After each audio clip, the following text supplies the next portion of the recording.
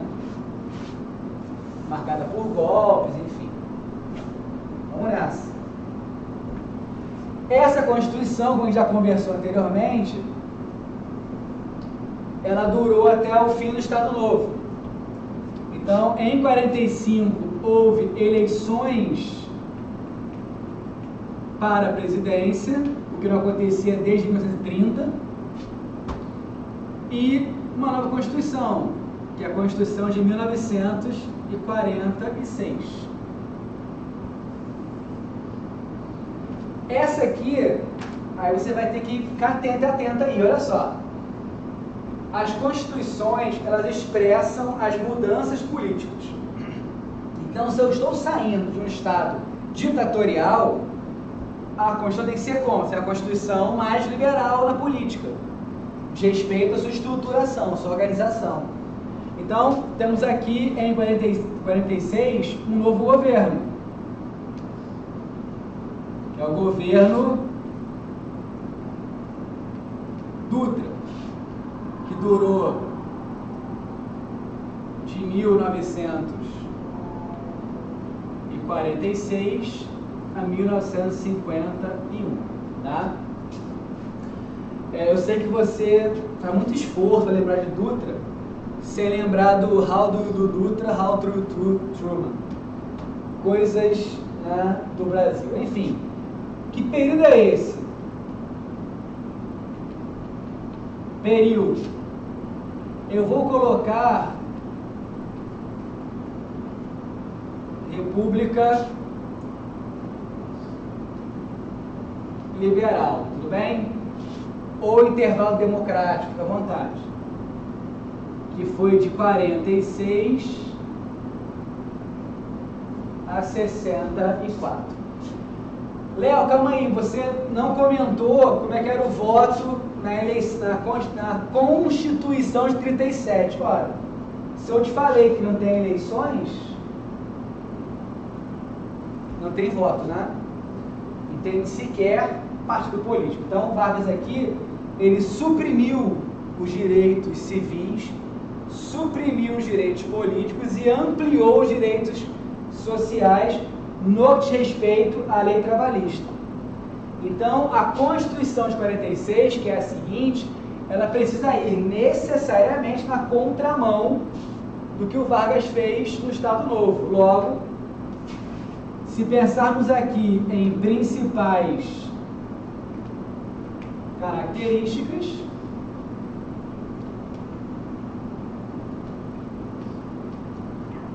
temos, se aqui você tem o fim federalismo, aqui você observa o retorno do federalismo. Aqui você observa também, ora, aqui houve o fim do legislativo, né? Aqui você tem, de novo, vou usar a mesma expressão, retorno dos três poderes.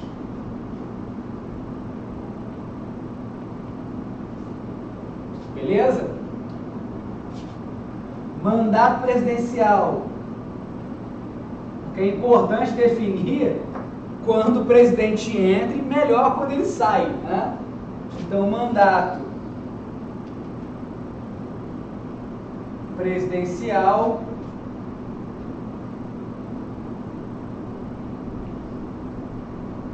de 5 anos, tá? E aqui você tem o voto universal, novamente, entre aspas. Quem não vota aqui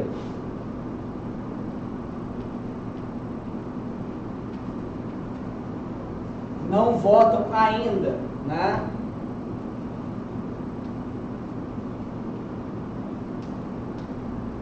Analfabetos e mendigos.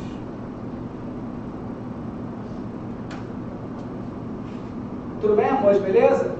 Então repare que essa Constituição é bem diferente da anterior. Ela reflete um desejo democrático naquele contexto. Tá? O Vargas teve dificuldade em lidar com essa democracia, com essa liberdade toda. Não foi fácil para você, como citei para vocês agora há pouco. Tranquilo? Se for dar o print, é nesse momento. Eu vou apagar a ponta de lá.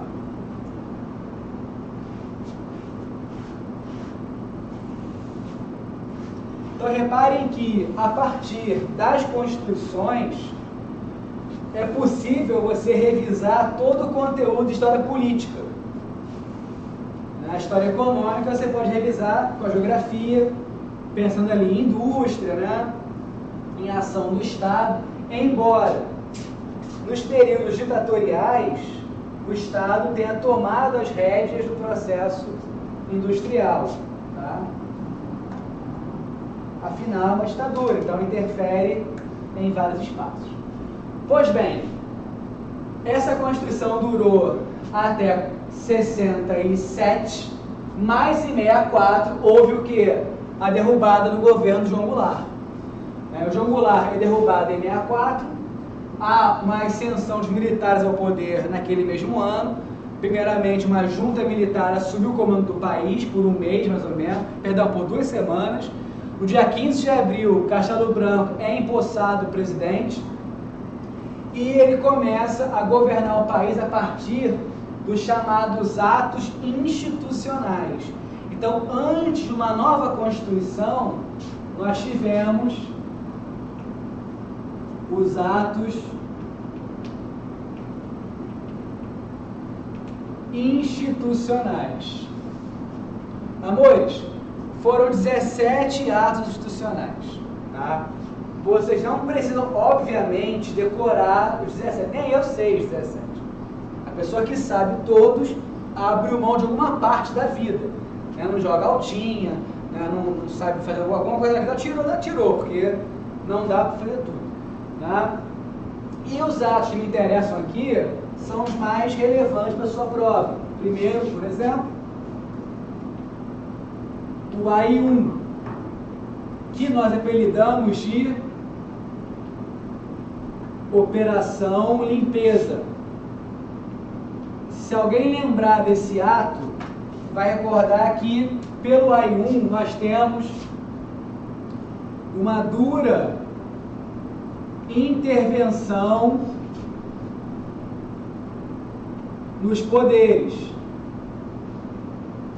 A ideia é você limpar, tirar da frente quem fazia oposição ao governo recém-instaurado, né? Então, aqueles que se opuseram aos militares devem, portanto, sair da política. Então, nesse sentido, você tem uma atuação muito dura, né? Tanto no poder legislativo quanto no judiciário, com afastamento de deputados, senadores e militares contrários a um novo momento político. Tá? Houve também uma intervenção nas instituições, porque se o Estado se faz representar pelas instituições, o Estado autoritário estabelecido naquele momento tem que encontrar na instituição um eco, né, uma voz a favor, não contrária. Então, em órgãos públicos, onde houvesse pessoas não alinhadas com o novo governo, deveriam ser afastadas, e foram, tá? Principalmente nas universidades do país, notadamente nos cursos de humanas, não sei porquê, mas enfim, né? Então temos aqui a Operação Limpeza, que é de 64 mesmo, tá? Logo depois tivemos o AI-2, também importante. O AI-2, ele é de 66, ele estabelece que você já encontrou em prova, que é o bipartidarismo regulado. É engraçado porque eu sempre boto bipartidarismo. Aí numa questão da UERJ apareceu bipartidarismo regulado. Aí o aluno tremeu, porque ele nunca viu regulado. Amores, regulado por quem? Pelo Estado, tá? E aqui esse bipartidarismo coloca em lados opostos os partidos Arena, que é um partido que apoiava o governo, a Aliança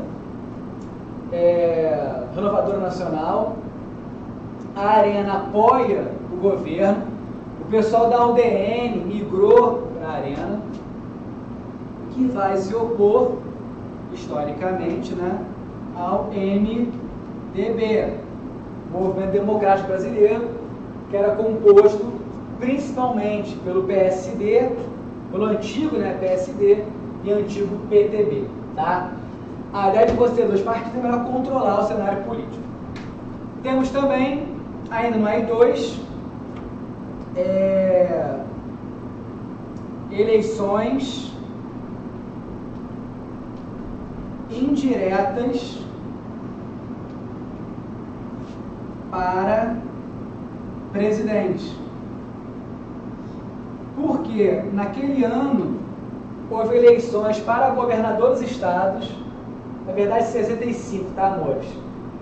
Eleição para governador dos estados, e naquelas eleições houve uma vitória de grupos não alinhados com o governo. E para evitar que isso acontecesse na esfera federal, o Estado atuou, os militares atuaram com o AI2, proibindo a eleição direta para presidente.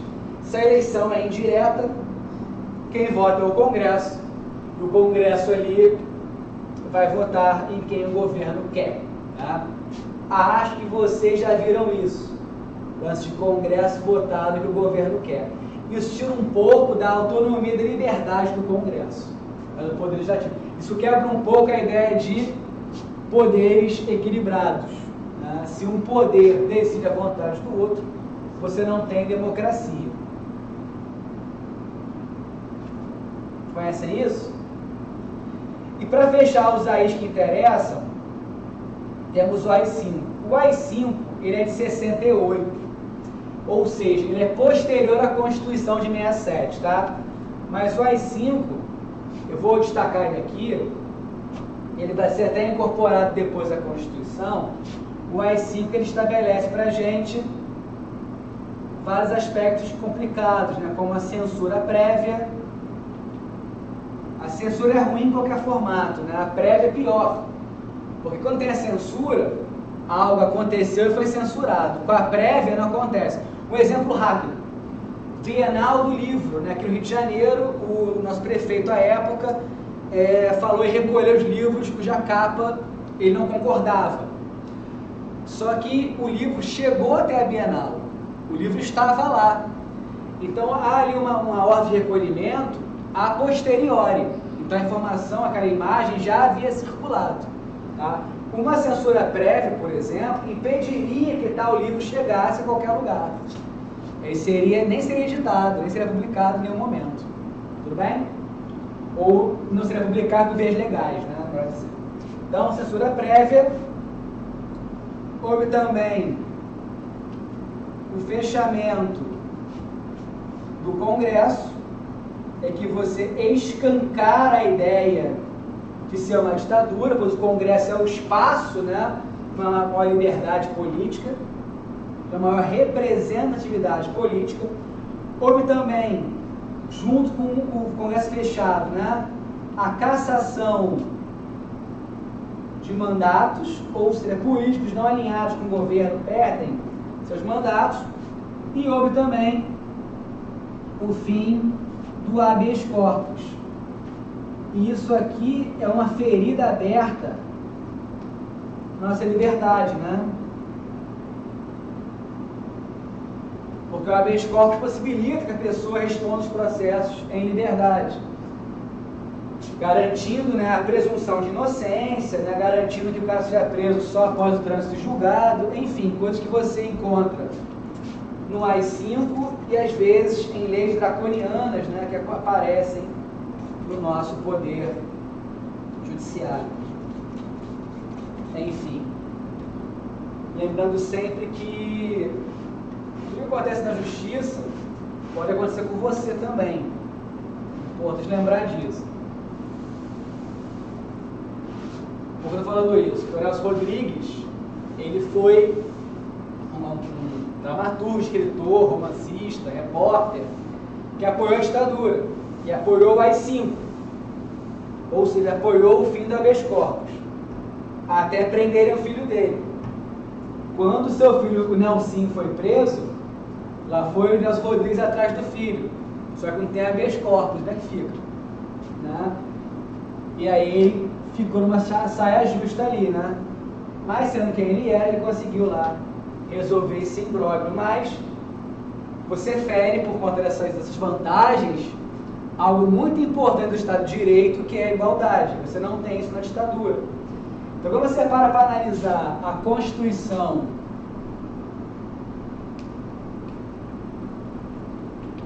de 67, isso fica bem evidente. Tá? Vamos lá rapidamente. Governo. Aqui é transição, né, do Castelo Branco para o Costa e Silva. Eu tenho que lembrar do mês.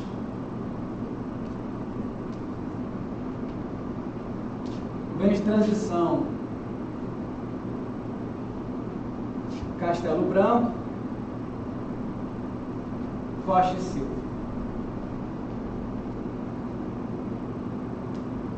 Mas essa Constituição tem muito mais a cara do Costa e Silva do que do Castelo Branco, tá? Período.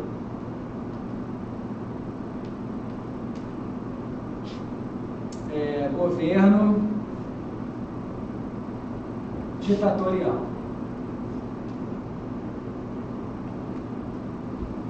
Vamos nessa. Principais características.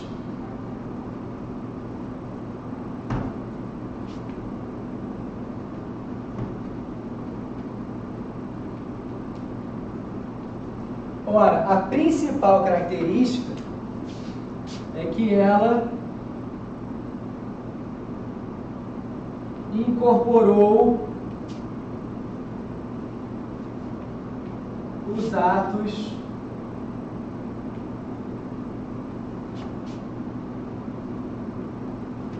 institucionais, ou seja, tudo isso aqui, AI1, AI2, AI3 e AI4, eles passam, a própria Constituição é o AI4, né? Elas passam a compor o texto constitucional. Então, a partir do momento que eu tenho uma Constituição que incorpora os atos institucionais, eu estou formalizando, eu estou legalizando todo o processo político. Então, passa a ser legal, legítimo, aquele governo. É por isso que muita gente também, né, fala que não foi uma ditadura, foi um governo legítimo, porque a própria ditadura se autolegitima quando ela estabelece uma Constituição feita dessa forma. E ela foi outorgada e não promulgada.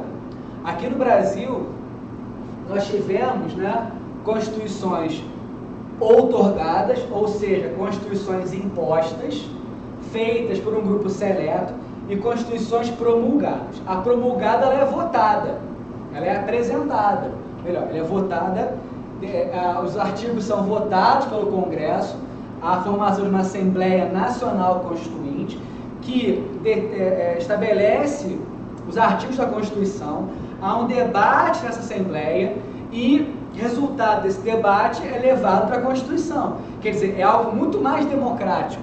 Lembrando que uma Assembleia Constituinte é formada por deputados e senadores e eles pelo voto nosso.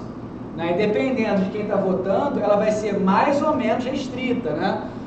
Num cenário ideal, você tem um voto bastante diverso, sem muitas amarras, sem muitas restrições, e é fruto disso uma Constituição também que espelha a vontade da sociedade. Aí era uma Constituição promulgada.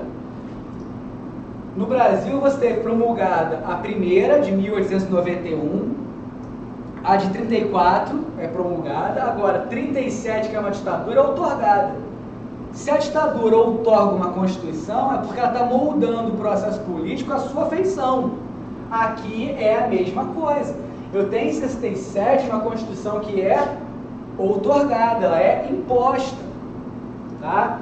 E ela vai espelhar a vontade de quem está no poder e não de quem colocou aqueles caras lá, porque foi um golpe.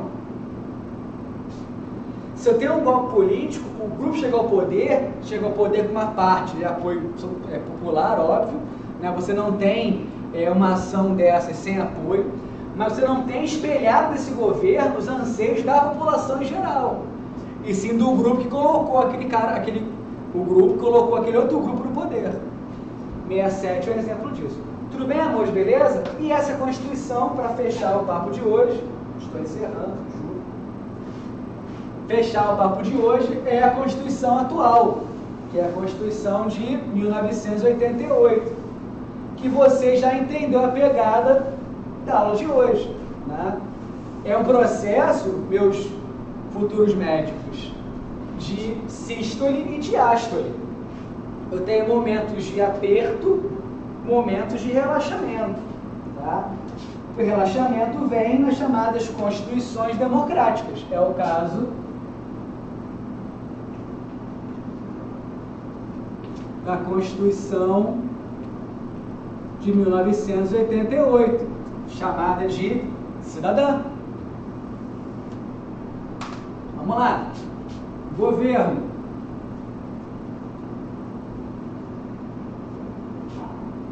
Sarney. Opa, escrevi errado, perdão.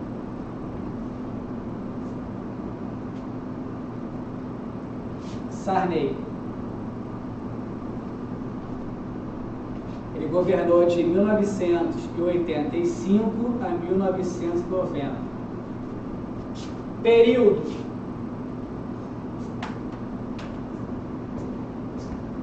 Ficou impossível, acabei o dia amarelo. Período. É a chamada Nova República,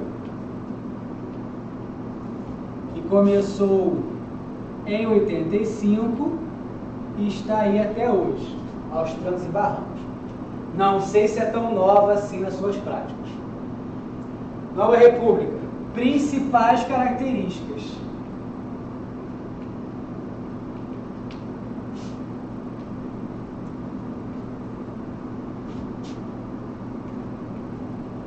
Vamos lá. Para fechar a conversa. Ora, o Brasil aqui restabeleceu a sua república federativa, ou seja, os estados têm maior autonomia, inclusive os estados do Brasil, Rio, São Paulo, Minas, Pernambuco, Goiás, Mato Grosso do Sul, Amazonas, têm direito a fazer sua própria Constituição, né? O Rio de Janeiro faz uma Constituição, se não me engano, em 89, mas se não estou enganado. Tá? Então você tem as Constituições estaduais representando ali, melhor, tornando legal esse processo de divisão política, né, materializando no documento esse federalismo, melhor dizendo. Temos aqui uma divisão dos poderes, executivo, legislativo e judiciário. Temos um discurso de defesa das minorias. O Estado deve liderar o processo de defesa das minorias. Lembrando que minoria no Brasil, quando a gente fala sobre isso, não é minoria em números de pessoas, né? É em acesso e representatividade. Então, cabe ao Estado defender mulheres, população preta, quilombolas, população indígena, que são minorias, que estão representadas no poder quando estão, né, em número pequeno. Então, em votações, muitas vezes não aparecem, não conseguem ter voz. Cabe ao Estado garantir essas vozes. Então, em defesa das minorias, você vai ter ali uma ação em defesa da mulher, vai ter o direito da mulher, delegacia da mulher, a UERJ já cobrou isso. Você vai ter aqui a questão de demarcação de terra indígena, demarcação de terra quilombola. A UERJ trabalha muito nessa linha, em oposição inclusive ao governo atual, em que se fala abertamente que não haverá demarcação de terras para esses grupos, nem 1 centímetro de terra para esses grupos, né? defesa aqui de toda a população LGBTQ+. O Estado tem obrigação de atender essas demandas, inclusive nas eleições municipais agora de 2020, houve vitória de candidatos e candidatas trans. A UERJ pode tranquilamente abordar essa temática, tá? Então, fiquem atentos a isso. A questão do racismo é um crime inafiançável, por mais que no Brasil seja muito difícil enquadrar alguém nesse crime, você tem a lei defendendo a população preta, né? Quem aqui entende um pouco do processo sabe que é mais fácil enquadrar como injúria racial do que como racismo. Recentemente, no jogo do Grêmio, o narrador se referiu ao jogador como aquele criolinho. Isso vai entrar como injúria, não como racismo, né? Mas o Estado tem que atuar nesse sentido. O MP, o Ministério Público, é um meio para se alcançar esse fim. Lembre-se que das instituições devendo garantir os direitos, Constituição cidadã. Tudo bem? Temos aqui uma Constituição que defende a liberdade, desde que você não incite o ódio, né? Essa Constituição, ela exprime, ela externa um desejo de enterrar não, mas de apontar os equívocos da ditadura, da violência, né? O Ulisses Guimarães, que é o grande porta-voz desse processo, ele fala ódio, repulsa a ditadura. Então é uma Constituição que vem para mudar essas estruturas, garantindo direitos direitos civis, políticos e principalmente os sociais. Aqui você tem educação pública de qualidade, é lei, você tem o SUS, é lei, tá? Tudo contido nessa Constituição, que é um texto de referência no mundo para outras constituições.